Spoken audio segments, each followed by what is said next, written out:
World news के sponsor हैं स्वागत, अदरक, लहसुन और मसाले 100% प्योर एंड हाइजीनिक। अस्सलाम वालेकुम, आदाब। मैं हूं खलील फरहाद। दुनिया भर की अहम खबरों की तफसील जानने के लिए शुरू करते हैं वर्ल्ड न्यूज़। सबसे पहले देखते हैं हेडलाइंस। श्रीलंका में कोविड-19 से फौत होने वाले मुसलमानों की मैयतों को अब नहीं जलाया जाएगा। राब्ता आलम इस्लामी की अपील श्रीलंका ने मानी। अब मुस्लिम मैयतों की जा रही है तदफीन।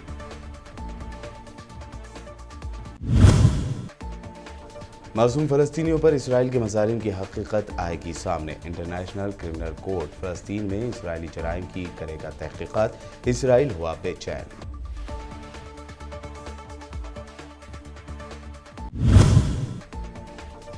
म्यांमार में बढ़ते पब्लिक प्रोटेस्ट के दरमियान फौज ने फिर किया ताकत का इस्तेमाल। फायरिंग में 38 मुजाहिरीन के हलाक होने की खबर। एहतजाजियों का मिलिट्री के सामने झुकने से इनकार।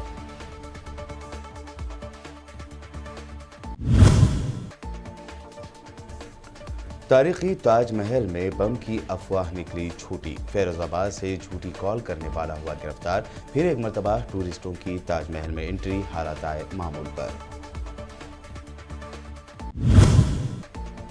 बंगाल में तमाम सियासी पार्टियों का अकेले मुकाबला करने वाली ममता बनर्जी को मिला शिवसेना का साथ। बंगाल में अपना उम्मीदवार नहीं उतारने और दीदी का सपोर्ट करने का शिवसेना ने किया ऐलान।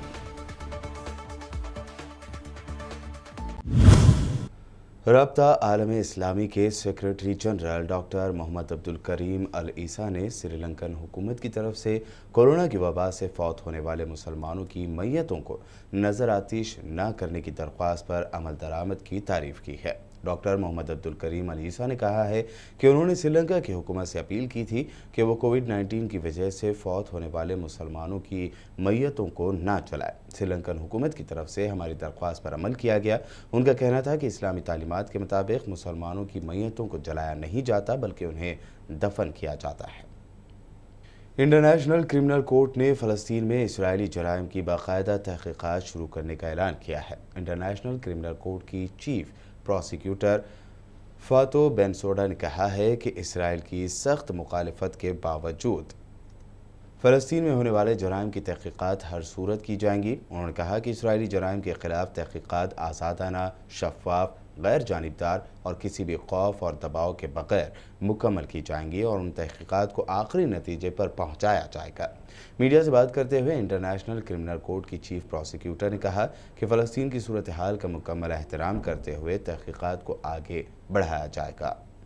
अरब लीग के ममालिक के फॉरेन मिनिस्टर्स ने अहमद अबुल गैत को लीग का नया जनरल सेक्रेटरी मुकर्रर किया है। अहमद अबुल गैत ने कहा है कि सऊदी अरब को यमन के ईरानी हिमायत याफ्ता हौसी बागियों के खिलाफ लड़ने और अपनी सरजमीन के दिफा का हक है। हम सब को सऊदी अरब के दिफा के हक में उसका साथ देना चाहिए। अरब लीग के सेक्रेटरी जनरल ने कहा कि हौसी बागी ईरान के इशारों पर यमन पर कब्जे की जंग लड़ रहे हैं। ईरान हौसियों की मदद करके यमन की जंग को भड़का रहा है और वो इस जंग को मज़ाकरात कार्ड के तौर पर इस्तेमाल करना चाहता है। अहमद अबुल गैत ने कहा है कि सऊदी अरब के वली अहद शहजादा मोहम्मद बिन सलमान बिन अब्दुल अजीज़ एक ऐसे रहनुमा हैं जो मुस्लिम उम्मा के लिए काम कर रहे हैं। इस्तांबुल की एक अदालत ने सऊदी जर्नलिस्ट जमाल खशोगी के कत्ल के केस की समाअत दोबारा शुरू कर दी है। खशोगी को 2 अक्टूबर 2018 को इस्तांबुल में वाक़ सऊदी सिफारतखाने में कत्ल कर दिया गया था। इस मुकदमे में 26 सऊदी अहलकारों को फरीक बनाया गया है और उनकी गैर मौजूदगी में ये कार्रवाई हो रही है।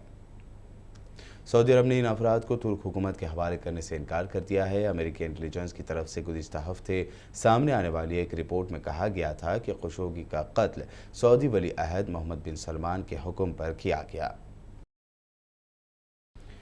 तुर्की के सदर रजब तैयब एर्दोआन और फ्रांस के सदर इमानुएल मैक्रोन के दरमियान वीडियो कॉन्फ्रेंस हुई। दोनों रहनुमाओं के दरमियान काफ़ी टाइम बाद कांटेक्ट हुआ है। सदर एर्दोआन ने इस मौके पर फ्रांसीसी सदर से कहा कि हम तवील वक्त के बाद दोबारा मिल रहे हैं। सदर एर्दोआन ने कहा कि तुर्की ने कोरोना वायरस के खिलाफ जंग में आपको करीब से देखा है। इस मौके का फ़ायदा उठाते हुए मैं अपनी और तुर्क अवाम की तरफ से कोरोना वायरस की आलमी वबा में जाँ बहक होने वाले फ्रांसीसी शहरियों के लिए ताज़ियत पेश करता हूँ।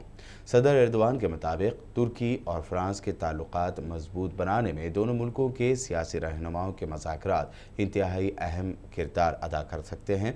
इस दोस्ती को कायम करने में फ्रांसिस अव्वल और खिलाफत उस्मानिया के खलीफा सुलेमान के दरमियान लेटर्स के तबादलों ने कई मुश्किलात को हल करने में कामयाबी हासिल की।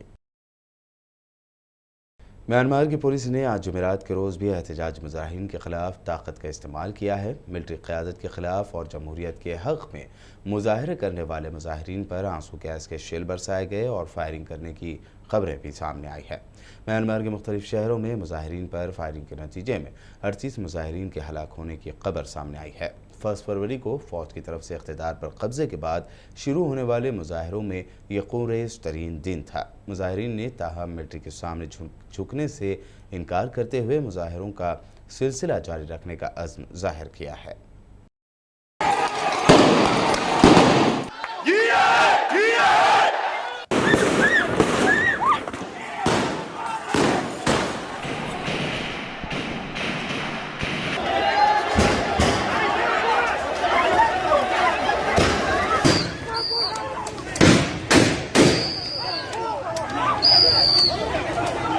अमेरिका की ज़ेर क़यादत इराक़ में मौजूद इत्तेहादी फ़ौज के ग्रुप ने इराक़ में अमेरिकी एयरबेस ऐनुल असद पर रॉकेट हमलों की तस्दीक की है।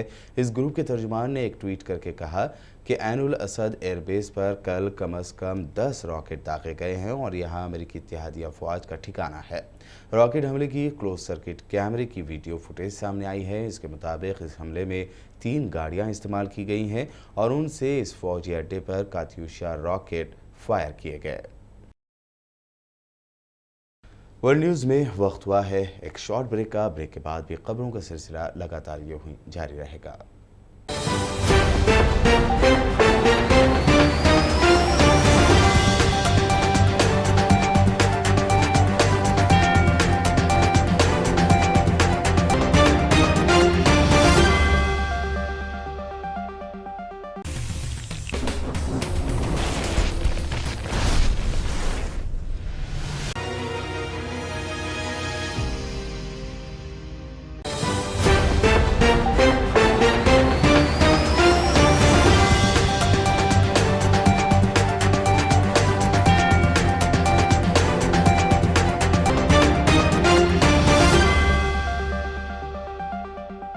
ब्रेक के बाद आइए अब देखते हैं अहम नेशनल न्यूज़। उत्तर प्रदेश के आगरा में वाक़े तारीख़ी ताजमहल में अब हालात मामूल के मुताबिक हो गए हैं।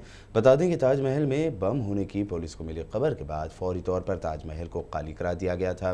ताजमहल देखने आने टूरिस्टों को फौरी बाहर निकाल दिया गया और चप्पे चप्पे की तलाशी ली गई। किसी नामालूम शख्स ने फ़ोन करके ताजमहल में बम और एक्सप्लोजिव होने की बात कही थी। खबर है कि पुलिस ने फ़ोन पर इस तरह की झूठी खबर देने वाले को गिरफ्तार कर लिया है और इससे पूछताछ की जा रही है।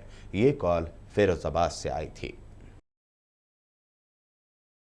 बंगाल इलेक्शन की तारीखों का ऐलान होते ही यहाँ सियासी गर्मी और बढ़ गई है। ममता के खिलाफ करीब करीब तमाम सियासी पार्टियां मुकाबला कर रही हैं। ऐसे में ममता बनर्जी को साथ मिला है शिवसेना का। कभी एनडीए में बीजेपी की दोस्त पार्टी रही शिवसेना ने ऐलान किया है कि वेस्ट बंगाल के असेंबली इलेक्शन में वो अपनी पार्टी के उम्मीदवार नहीं उतारेगी, बल्कि ममता दीदी की तृणमूल कांग्रेस को सपोर्ट करेगी। शिवसेना लीडर संजय राउत ने अपने ट्वीट में लिखा कि भारत के सारे लोग ये जानने के ख्वाहिशमंद हैं कि शिवसेना वेस्ट बंगाल में चुनाव लड़ेगी या नहीं। इसलिए पार्टी चीफ उद्धव ठाकरे से बातचीत करने के बाद ये अपडेट आपके साथ शेयर कर रहा हूं कि बंगाल में दीदी वर्सेस ऑल फाइट में शिवसेना दीदी यानी ममता बनर्जी को सपोर्ट करेगी। संजय राउत ने ममता बनर्जी को बंगाल की हकीकी शेरनी कहा है। किसान आंदोलन से खतरे में आई हरियाणा की बीजेपी हुकूमत को राहत के बजाय एक के बाद एक झटके ही मिल रहे हैं। खबर है कि हरियाणा में बीजेपी का सपोर्ट करने वाली जन नायन जनता पार्टी यानी जेजेपी ने मुतनाज़ लव जिहाद कानून को लेकर एतराज़ जाहिर किया है और हिमायत वापस लेने की खबरें गर्दिश कर रही हैं।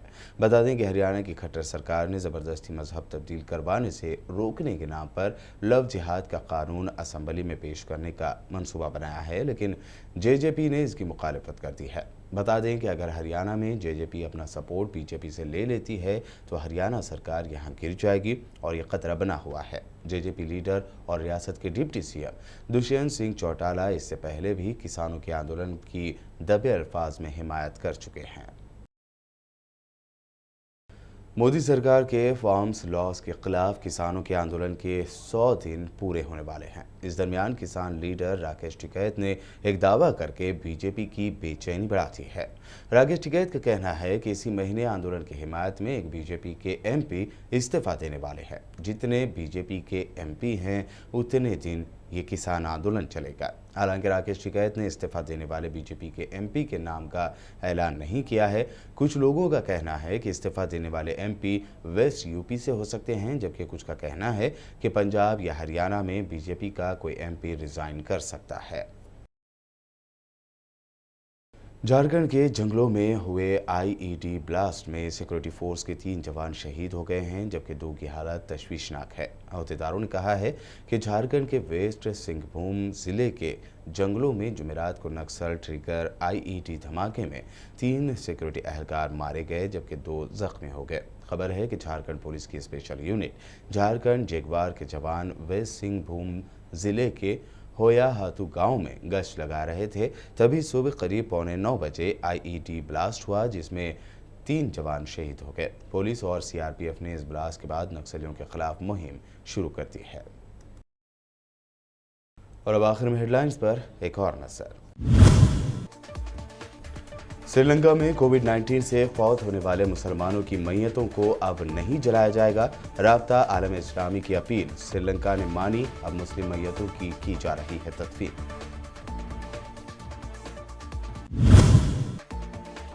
मासूम फलस्तीनियों पर इसराइल के मज़ालिम की हकीकत आएगी सामने। इंटरनेशनल क्रिमिनल कोर्ट फलस्तीन में इसराइली जराइम की करेगा तहकीकात, इसराइल हुआ बेचैन।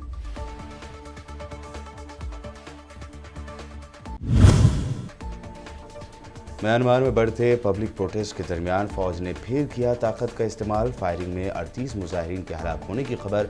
एहतजाजियों का मिलिट्री के सामने झुकने से इनकार।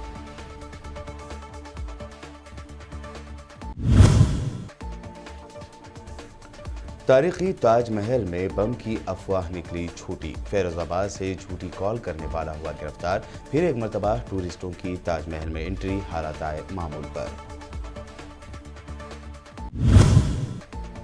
बंगाल में तमाम सियासी पार्टियों का अकेले मुकाबला करने वाली ममता बनर्जी को मिला शिवसेना का साथ। बंगाल में अपना उम्मीदवार नहीं उतारने और दीदी का सपोर्ट करने का शिवसेना ने किया ऐलान।